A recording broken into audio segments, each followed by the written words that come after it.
हरे कृष्णा दोस्तों, आपको उम्मीद है आपको हमारी वीडियो पसंद आएगी और आपके लिए अच्छी वीडियो देखने को मिलेगी। वीडियो लाइक करें, कमेंट करें, शेयर करें। श्री कृष्ण कहते हैं कि हमारे विचार ही हमारे जीवन की दिशा तय करते हैं। जैसे बीज से वृक्ष उत्पन्न होता है, वैसे ही विचारों से हमारे कर्म और स्वभाव बनते हैं। यदि हमारे विचार सकारात्मक और शुभ होंगे तो हमारे कर्म भी उत्तम होंगे, जिससे हमारा जीवन सुखमय और शांतिमय बनेगा। गीता में श्री कृष्ण बताते हैं कि मनुष्य का मन ही उसका मित्र और शत्रु बन सकता है।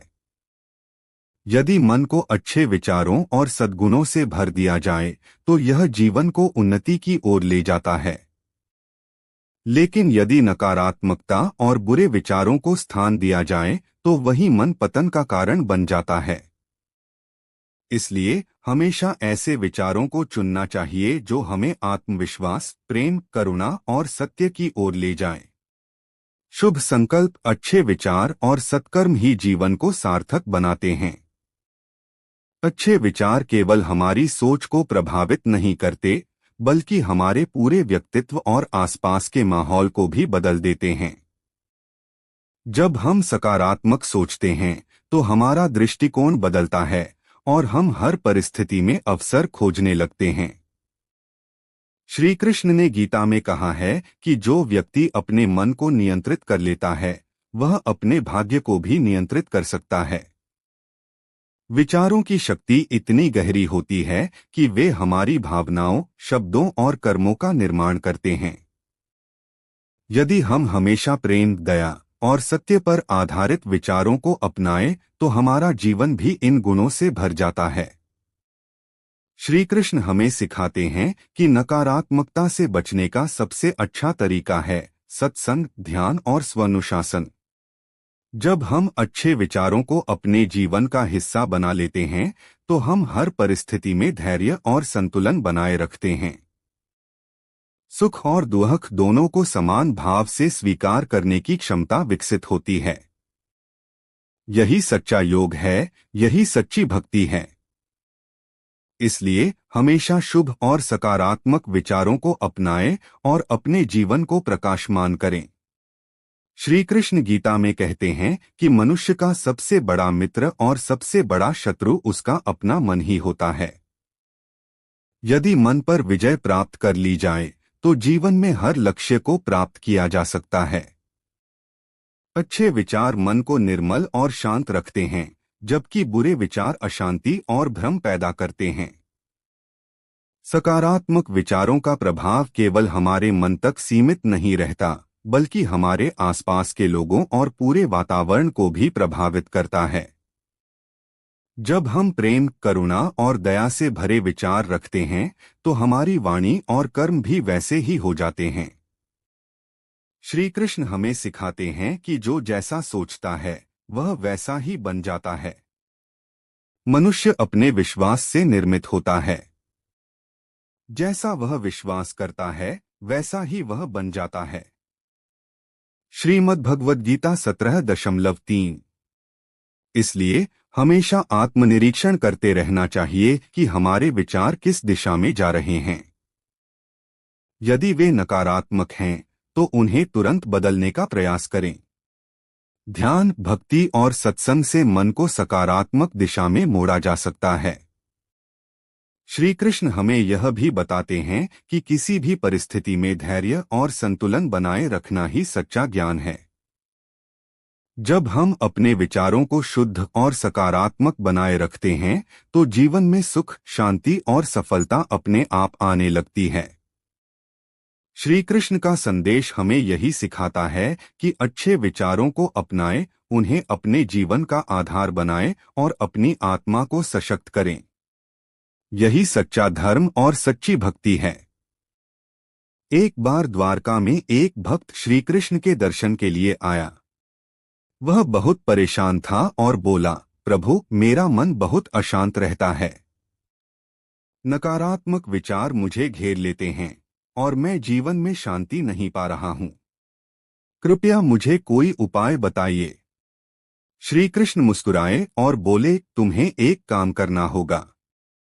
पास के जंगल में एक सूखा पेड़ है, तुम वहां जाओ और उस पेड़ से कहो कि वह हरा भरा हो जाए। फिर वापस आकर मुझे बताना। भक्त ने आज्ञा मानी और जंगल में जाकर उस सूखे पेड़ से कहा, हे वृक्ष, हरा भरा हो जाओ, लेकिन कुछ नहीं हुआ।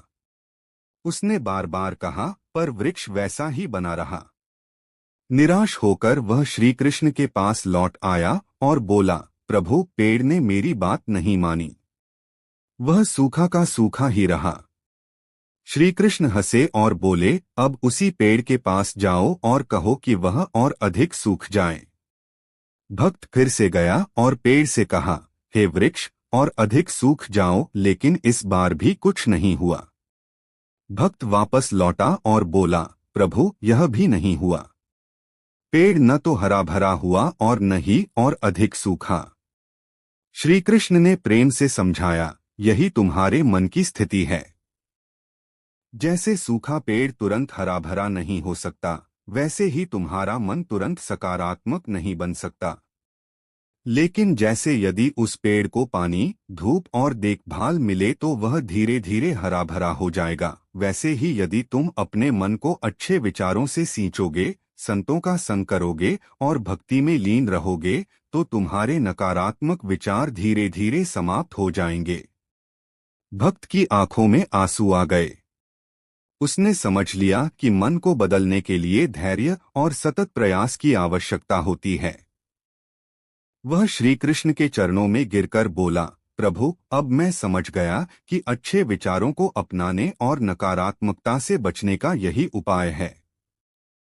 श्री कृष्ण मुस्कुराए और बोले, यही गीता का संदेश है, अपने मन को नियंत्रित करो, अपने विचारों को शुद्ध करो और जीवन में शांति प्राप्त करो। भक्त को श्री कृष्ण की बात समझ आ गई थी, लेकिन मन में एक और प्रश्न उठा। उसने पूछा, प्रभु, यदि मैं हर दिन अच्छे विचारों को अपनाने का प्रयास करूं, फिर भी कभी कभी बुरे विचार आ जाएं तो क्या करूं? श्री कृष्ण मुस्कुराए और बोले, आओ, मैं तुम्हें एक और कहानी सुनाता हूं। अच्छे और बुरे विचारों की लड़ाई। एक बार एक वृद्ध संत के पास एक युवक आया और बोला, गुरुदेव, मेरे मन में हमेशा अच्छे और बुरे विचारों की लड़ाई चलती रहती है।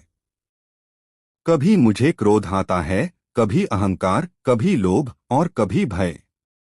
लेकिन कभी कभी प्रेम, दया और क्षमा भी महसूस होती है। मैं नहीं समझ पा रहा कि किसे जीताऊं। संत ने मुस्कुराकर कहा, तुम्हारे मन में दो भेड़िए हैं, एक सफेद जो प्रेम, सत्य, धैर्य और अच्छाई का प्रतीक है। दूसरा काला जो क्रोध, ईर्ष्या, अहंकार और नकारात्मकता का प्रतीक है। ये दोनों हमेशा आपस में लड़ते रहते हैं। युवक ने जिज्ञासु होकर पूछा, तो गुरुदेव, इनमें से कौन जीतेगा? संत ने उत्तर दिया, जिसे तुम भोजन दोगे। यदि तुम अच्छे विचारों को पोषण दोगे, अच्छे कार्य करोगे, अच्छे लोगों के साथ रहोगे, तो सफेद भेड़िया मजबूत होगा और काला भेड़िया कमजोर पड़ जाएगा। लेकिन यदि तुम बुरे विचारों को स्थान दोगे, नकारात्मकता में डूबे रहोगे, तो काला भेड़िया जीत जाएगा। भक्त को मिला उत्तर।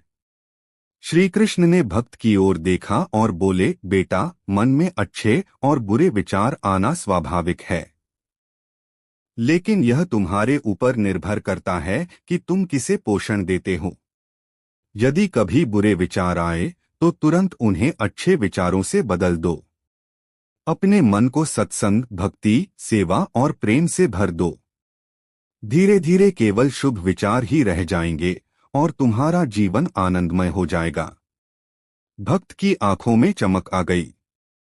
उसने श्री कृष्ण के चरणों में प्रणाम किया और बोला, प्रभु, आज से मैं अपने मन को अच्छे विचारों से भरने का संकल्प लेता हूँ। श्री कृष्ण ने आशीर्वाद दिया, यही सच्चा योग है, यही सच्ची भक्ति है। उम्मीद है आपको हमारी वीडियो पसंद आएगी और आपको हमारे चैनल खुशी खुशी को सब्सक्राइब करें, लाइक करें, कमेंट करें, शेयर करें। हरे कृष्णा दोस्तों।